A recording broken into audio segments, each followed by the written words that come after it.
This is always my first step when doing fretwork.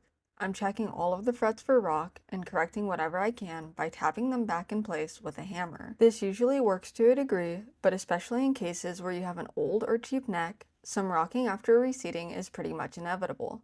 Either way, getting everything as level as I can before I even start taking away fret material helps preserve as much of the fret as is possible. Once I had everything seated and checked again that the neck was straight, I started on the leveling process. Overall, this neck was in a pretty good place after hammering, so I didn't really have a lot of work ahead of me, but my goal was to get the action as low as I could, so even minor fret height discrepancies were a no-go for this project. After getting all of the frets level and adding in a little fall away, I needed to reintroduce the crowns back to the tops of these frets. Having everything level is great, but this guitar will not play to its full potential if all of the fret tops are flat. This 3-corner file is my tool of choice when crowning, but there are many other crowning files available to suit each person's preferences. I gradually remove material from the sides of the frets until I'm left with a thin line down the center of each one. Keeping that line ensures that everything remains level through this process. If I file too much, then I will end up removing height from the fret, undoing everything leading up to this step. I decided to give the fret ends a bit of attention as well.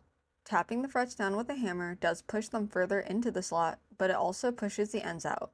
This results in sharp fret ends that I do not want to encounter once I finally start to play this guitar. The edges of the fingerboard itself were also pretty harsh, so I used my flat file and some sanding sponges to roll those in a bit. This will give me a more comfortable grip while playing instead of feeling like I'm grabbing onto a corner. The last thing for this neck is getting the frets all polished up. I don't want my strings grinding on coarse metal when doing bends, and polishing the frets will keep that from happening. I work my way up in micro mesh grades until I end up with a nice mirror-like finish. I start with 1500 to get rid of all the marks from the sandpaper, and each grit after works away the markings from the last. I finish it up with 12,000 grit, and the difference in look and feel between the finished and unfinished frets is very hard to miss.